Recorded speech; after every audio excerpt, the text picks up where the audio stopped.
aquí en el estudio está la jefa de gobierno de la Ciudad de México, Claudia Sheinbaum. Claudia, muy buenas noches. Si me permites, antes de empezar, recordemos nada más juntas detalles del plan gradual hacia la nueva normalidad que presentaste el día de ayer. Adelante. A partir del 1 de junio, además de las actividades esenciales que no cerraron, se sumarán a la reapertura la minería, la construcción, la fabricación de equipo de transporte, la venta de bicicletas y la producción de cerveza en la Ciudad de México. Parques públicos podrán operar al 30% de su capacidad. El gobierno de la ciudad estima que la fase roja dure hasta el 15 de junio. En la fase naranja, restaurantes, hoteles, servicios religiosos operarán al 30% de su capacidad, mientras que cines y teatros podrán hacerlo al 50%. Empresas pequeñas de no más de 30 empleados también podrán retomar actividades. Los eventos deportivos sin público serán permitidos. En esta fase concluiría el hoy no circula temporal, en el que se incluyó a todos los vehículos. Cuando lleguemos a la fase amarilla, los restaurantes, hoteles, servicios religiosos, cines, teatros y tiendas departamentales, además de parques y explanadas, podrán aumentar su aforo al 60%. También regresarían a laborar oficinas de gobierno. Mientras que la fase verde, a la cual se prevé que lleguemos en agosto, incluirá la apertura de bares, centros nocturnos y gimnasios. También se reanudarían las clases presenciales.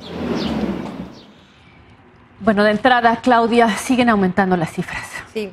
Solo previamente, porque hiciste una nota, solo comentarte que cualquier abuso policial en la ciudad es sancionado. Hay un área de asuntos internos en la policía y al mismo tiempo es presentado, si es necesario, a la Fiscalía General. Entonces, en este caso como en otros, así debe ser. Sobre el tema de la situación que está viviendo actualmente la ciudad, primero, por ser la zona de las más densas del país, y al mismo tiempo ser parte de la zona metropolitana del Valle de México, somos 22 millones de habitantes y somos los que más casos tenemos y también más personas hospitalizadas tenemos.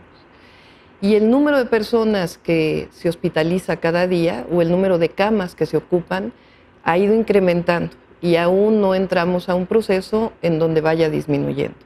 Por eso hablamos de que seguimos en fase de emergencia sanitaria, en semáforo rojo, y que hasta que no disminuya el número de camas ocupadas en los hospitales, no podemos pasar al semáforo anaranjado, al amarillo y al verde.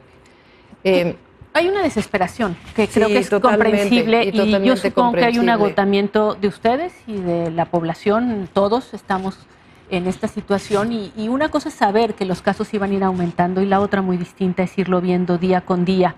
Y ver la ocupación a 80%. Cuando ustedes dicen una fecha, se empieza a volver casi como el punto al que se quiere llegar. Sí. Y yo quiero preguntarte, ya se está convirtiendo en eso el 15 de junio que tú dijiste, pero en realidad es una fecha tentativa. Lo que importa son las camas y la disposición. Así es, pero tenemos un modelo que se ha ido comportando de acuerdo a lo que está presentándose en la realidad y nosotros tenemos estimado, aquí no hay ciencia exacta, pero sí hay ciencia, y eso nos permite tener una estimación de que probablemente hacia principios de junio comience a disminuir el número de hospitalizaciones.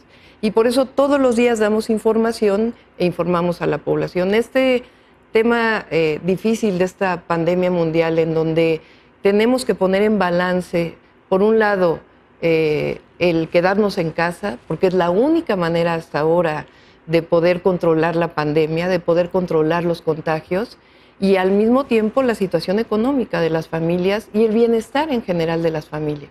Entonces, por eso este balance lo tenemos que tener permanentemente hasta que no haya una vacuna o un medicamento que disminuya los casos graves.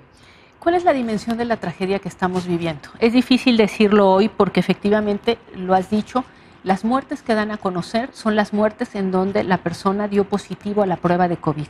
Y eso es una minoría. Hay muchos que dicen probable COVID, posible COVID, y hay un comité de científicos que entiendo tú nombraste justamente para que vean. Así es, el Comité Epidemiológico Estatal, en este caso de la Ciudad de México, tiene un esquema de trabajo a partir de una norma de salud en donde se define cuántas personas lamentablemente fallecieron por COVID o sospecha o probable COVID. Además de eso, ¿cuándo conoceremos esa cifra? En el momento en que termine esta comisión técnica... Que todo el tiempo está trabajando, porque son diarios casos. Una parte es el trabajo que hace el comité epidemiológico y por otro lado un comité de especialistas, quizás los mejores epidemiólogos del país, que decidimos nombrarlos en un comité autónomo independiente que tienen que revisar las actas de defunción y el certificado médico de las actas de defunción para poder hacer una estimación realmente de cuántas personas.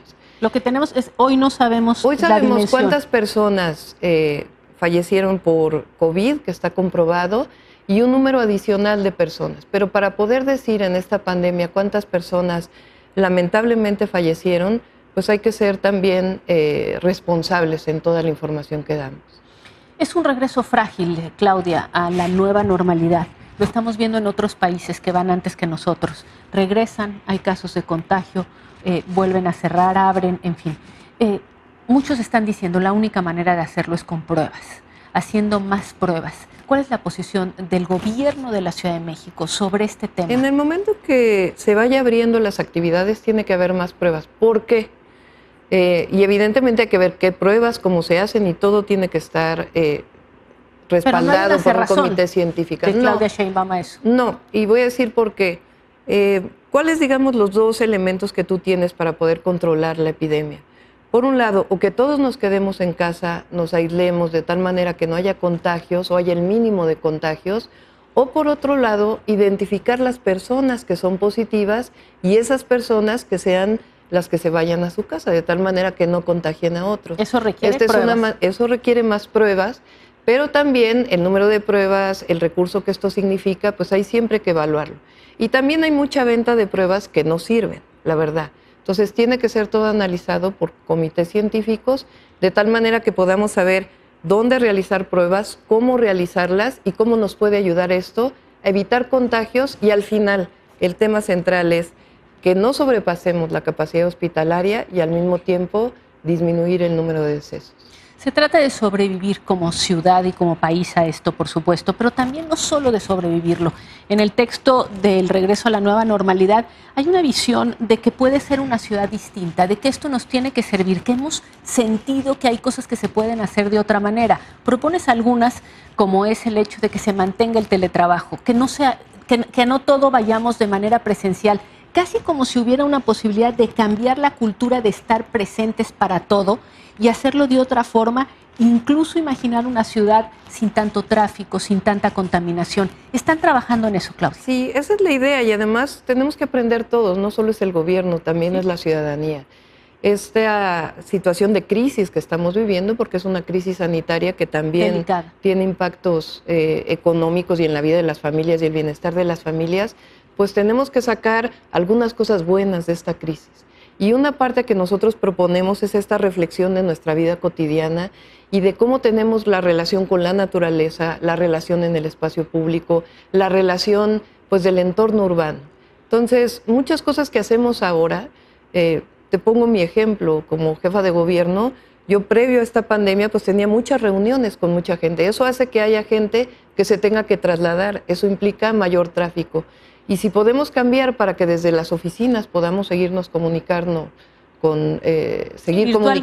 virtualmente, pues es una manera de evitar tráfico. Pero este es uno de los ejemplos de muchos otros que al final nos tienen que llevar a una mejor calidad de vida y un mejor bienestar. Y al mismo tiempo, el reconocimiento de que la salud es un derecho, de que el derecho a la salud va desde la prevención hasta la atención, porque el tema de las personas vulnerables que son diabéticas, hipertensas, tiene que ver con una forma de alimentación, tiene que ver con vida sedentaria y todo esto también tiene que hacernos reflexionar sobre una vida mucho más saludable. Entonces, ¿cómo trabajamos? ¿Cómo nos movemos? ¿Cómo es el esparcimiento? Por ejemplo, los parques podrían ser por cita en lugar de simplemente precipitarse todos el mismo día al mismo lugar, horarios distintos de entrada a los trabajos. En fin, hay muchas cosas que podrían hacer que esto no sea un sufrimiento en vano.